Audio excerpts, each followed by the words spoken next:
Right, I'm hoping that the connectivity is better as we're joined by the City of Joburg's MMC for Transport, Kenny Kunene, to be speaking about what has been happening between this alleged conflict between e-hailing service drivers and taxi drivers that are operating in the vicinity of the Maponya Mall in Soweto. This happened last week, and it's really put a lot of fear and worry on passengers that use these modes of transport in the area. So let's ask the MMC. Let me ask you the question again, and I'm hoping that the signal is much better this time. What have your investigations as the City of Joburg found into the cause?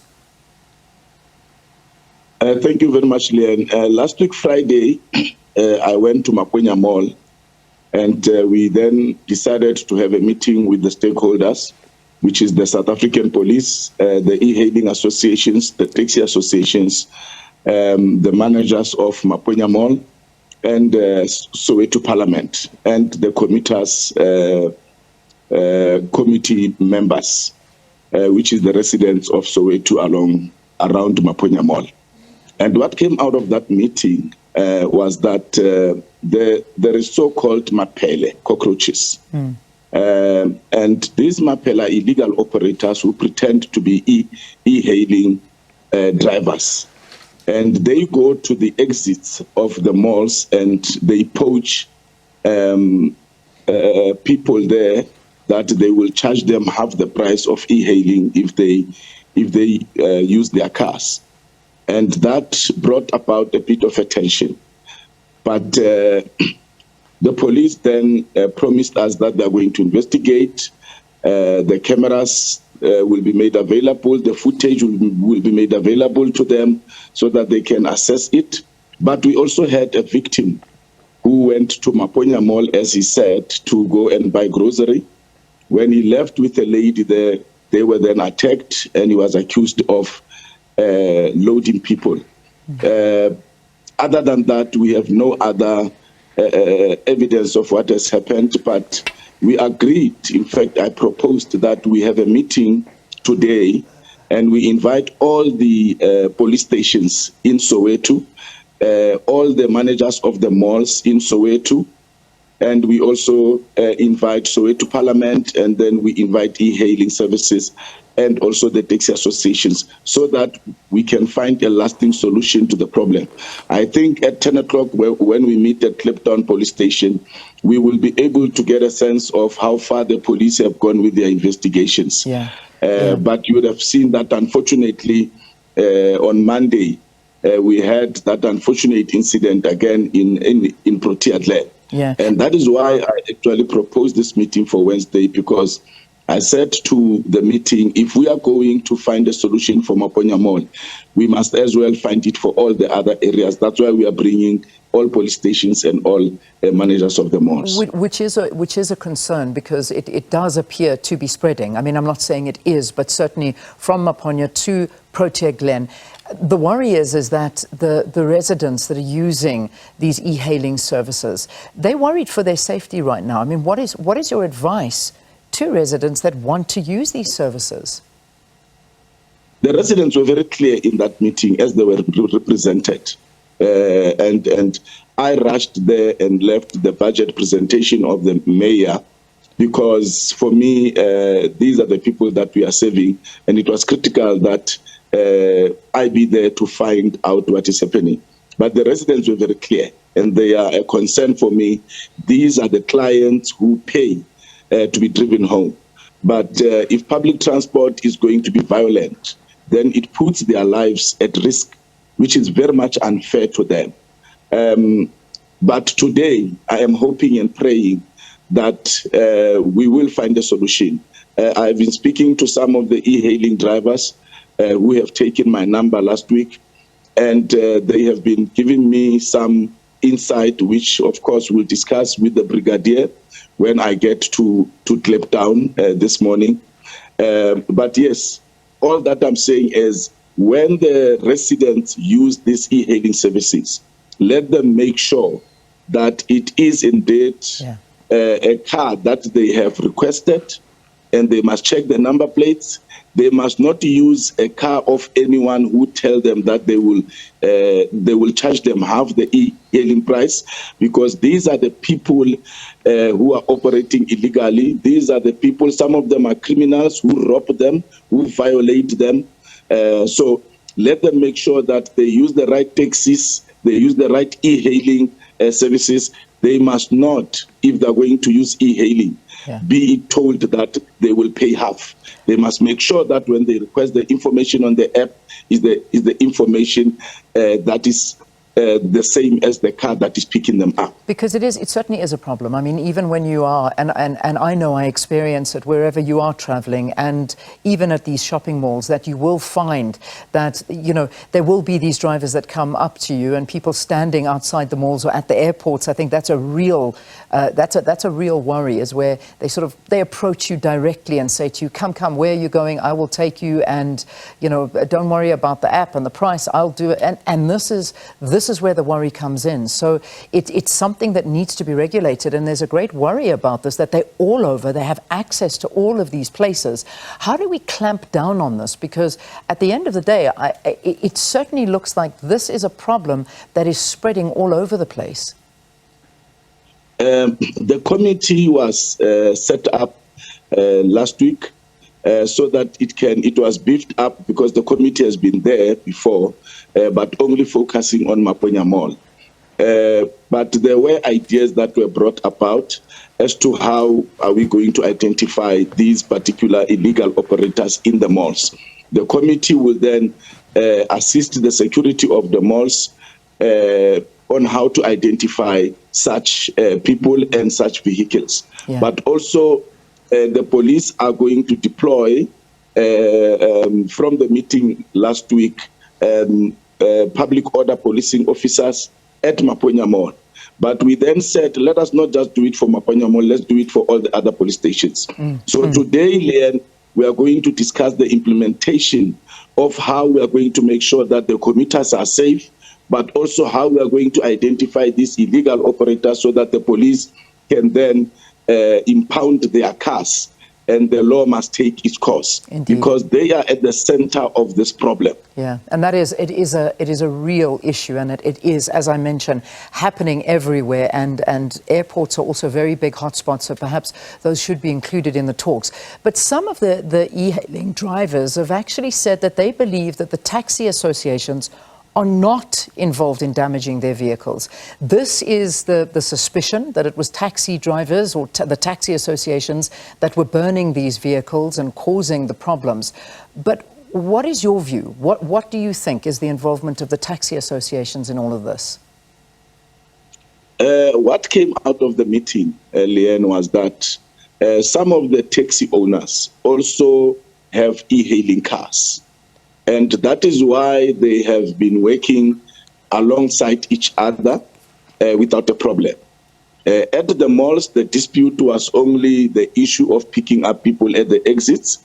The taxis were saying, we are positioned somewhere. You must also be positioned somewhere. And if you drop off, drop and go. And the committee at Maponya Mall has been dealing with those issues. So I don't want to say that the taxi associations are involved, because what came out of the meeting is that they also own e-hailing cars. So they are part of that business. So they wouldn't sabotage their own business. Yeah. But as I said, there is a suspicion of a third force. There is a suspicion of some people who are trying to get e-hailing out of the malls so that they can then take advantage of the commuters. But the investigation of the police will actually tell us what has been found between Friday and now, when we meet in Kliptown at 10 o'clock. But everyone, I've invited the MMC of Public Safety to join us for this meeting, so that the Metro Police also come and play a role in assisting us. One of the things that the e-hailing drivers requested as a proposal, especially for them as operators, is for police to stop e-hailing cars, especially when they see two males in the car, They must stop them, they must search, they must open the boot, because they are getting hijacked, and the commuters get hijacked with them, especially if they are women. And possibilities are, if there's 2 or 3 men in a vehicle, the driver is in the boot with a commuter, with a passenger. So they have requested the police, not that the police should harass them, but the police should, upon suspicion, stop e-hailing cars and open the boot whenever they search. Not just look for the licenses, but they must make sure that they look at the back, they open the boots, because criminals are also targeting them. Indeed, so it's a great worry. And also, if I may, sorry, I'm just going to interrupt you because I want to get through 1 or 2 issues. It's also the condition that some of these e-hailing vehicles are in. I have noticed the deterioration of these e-hailing vehicles that we are expected to get into. At one stage, there was a massive drive to keep them in good condition. But these days, when you get into these vehicles, you think to yourself, I'm not sure that they're being looked after very well. So your safety is in question, whether it be for criminal syndicates or also the condition of these vehicles. I have to ask you a quick question, though. In terms of the e-hailing services, I remember at one stage you were involved in investing in a company called Yuku. Are you still investing in e-hailing? Do you still dabble in this? No. I sold my shares in that business long time ago. Okay. That's a good, a good thing, because I imagine it would be a conflict of interest. Yes, of course. But Leanne, the drivers themselves have a problem with the owners of the applications. And there's an amendment bill that is sitting at the president's desk for quite some time now, that they have requested me to also try and intervene so that the president signs this amendment bill, because at the moment, there is no regulation. No. And there's too many e-hailing cars on the road. The app owners just keep on accepting applications, and that affects their income, but also that affects the condition of the type of cars that end up getting used. They were saying the certain cars that when e-hailing started were not allowed to be used, but today you find them, they are all over the place, and they pose a risk to the commuters. It certainly so there does. are those other challenges that they're facing from government. It does, and also, I mean, not to be letting this interview be attacking e-hailing drivers, but it is a big issue, and also the driving on the roads, with all of them always looking at their devices, stopping in the middle of roads, getting lost, doing U-turns. I mean, these are real issues that I think there needs to be a lot more regulation on this. MMC, quick question here, because I know, and this is away from that, we will get updates from the meeting that you have, but I want to find out in terms of, we know that the findings, or there is going to be findings that are going to be made in the time that you did the raids, when you were acting mayor in the city of Johannesburg at that time. Any updates on that? We know that the results or the investigation of this search and raid operation should be coming out shortly. Do you know when? Do you have any idea if they were deemed illegal or in fact legal, what you did? Leanne, I don't want people to lie to you. There's no investigation because there was nothing wrong that was done. There's no one investigating anything. I was the acting mayor. I got a complaint from the residents of Johannesburg. I responded to that particular complaint. And as I responded, I invited public safety, which deals with evacuations, which has EMS, which actually looks at the building, and EMS will give a certificate whether the building is compliant or not. I invited the MMC of Human Settlement, because the building is owned by Joshko. And by the way, there is a court order that says people must be evicted from that building. Joshko has got a court order on that building. And the other buildings that we went to was also because of people saying to us, these buildings are not compliant. And indeed, they are not compliant. These people confirmed who stay in these buildings that they are paying rental to certain people.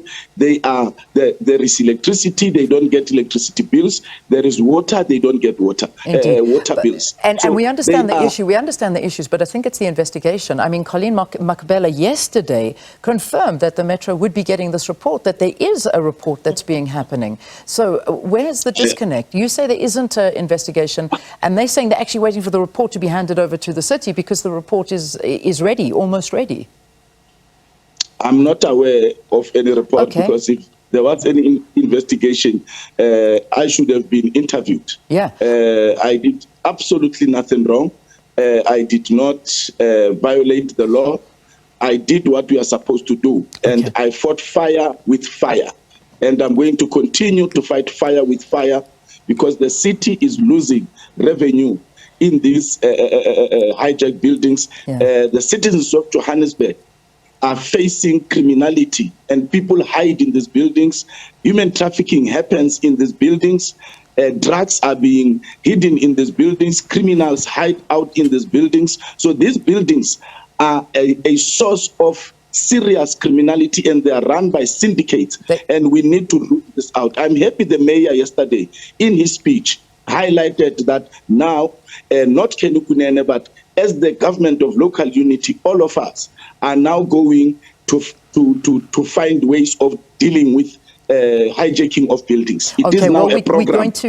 I'm sorry, MMC, I have to stop you. We're in news time, but we will be watching to see if there is a report or isn't a report or an investigation, and also hoping one day we can speak to the mayor, because the mayor's been quite, I mean, I know he was whisked out after his address yesterday where nobody could speak to him. Do you think you can do a better job as mayor? Because we seem to be missing an actual mayor speaking to the community. It was one of the first times we saw him yesterday.